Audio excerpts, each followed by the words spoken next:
Today we're gonna be making the spiced pear tequila sour. This cocktail is made with Suavecito, the world's smoothest tequila. Go to shop.suavecitotequila.com and use our discount code THIRSTY and get 10% off. Now let's get right into this beautiful cocktail, shall we? First, you're gonna wanna grab a shaker and add 1 ounce of lime juice. Next, we're adding 1/2 ounce of agave. Next, we're going in with 1 ounce of egg white. Egg white is not so much about the flavor, but it's all about the texture. It's gonna make your cocktail really silky, rich, and it's gonna give it a nice, beautiful head. Today we're using one of our favorite cordials. This is St. George. It is a spiced pear liqueur. There's notes of cinnamon, clove, and obviously pear. This warm, cozy liqueur is perfect for the holiday season. Now add a 3/4 ounce of the spiced pear liqueur.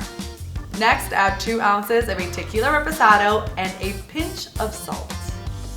Whenever you're mixing egg whites in your cocktails, you should definitely give it a nice dry shake, and then go ahead and do another shake with ice to get it nice and cold. This is going to make sure to aerate your cocktail and really get that texture that you're looking for. We made a cute little fan garnish, and then we sprinkled it with some salt. Okay. This is so good. This is a great date night cocktail. Make this for somebody that you love this holiday season. Oh, I love that. Cheers. I'll make this for you.